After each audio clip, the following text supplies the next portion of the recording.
$200 million, torched in 24 hours. Not a budget projection, not a worst-case estimate. This is what the US military actually fired into the sky in a single day just to keep American troops alive in Jordan. And it's only a fraction of a bill that keeps climbing. For 5 relentless days last month, Iran hurled wave after wave of drones and missiles at 3 American bases in Jordan. 4 days, the shield held. Day 5, it cracked. A missile tore through and slammed into a US base, killing 3 American soldiers and wounding more than 100 more. Secretary of State Marco Rubio's own summary was chilling in its simplicity. Almost every missile shot down except the one that killed 3 men.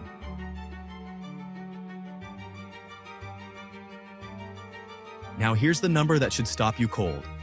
On just one day during that week, US forces across the Middle East fired about 50 Patriot interceptors, each one costing roughly $4 million. That's an estimated $200 million gone in 24 hours. Zoom out, and it gets worse. More than 1,500 Patriot interceptors fired since this war began. Do the math.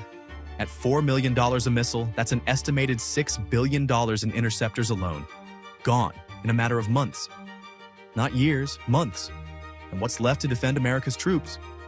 Fewer than 1,700 interceptors in the entire national stockpile.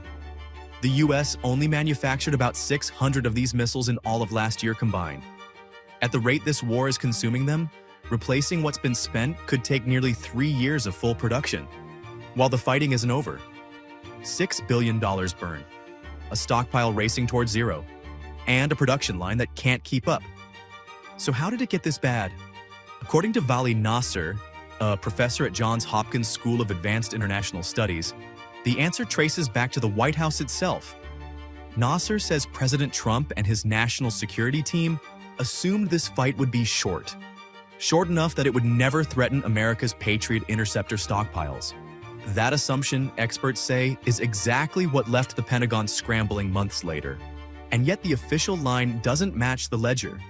In April, Defense Secretary Pete Hegseth stood before reporters and declared Iran's missile program functionally destroyed.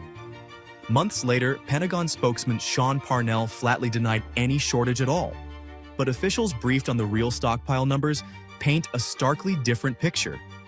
One where the White House itself has quietly started asking questions about how fast the weapons are disappearing. While Washington downplays the problem, Tehran is exploiting it.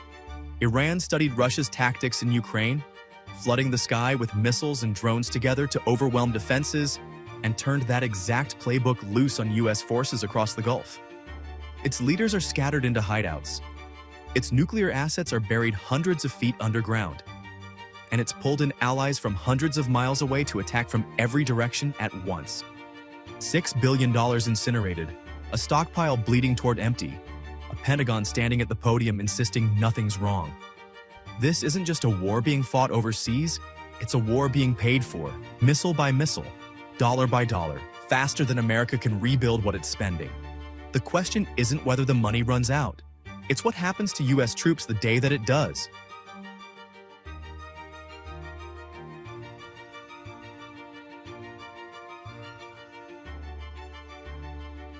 If you like this video, then like, share and subscribe to Mirror Now.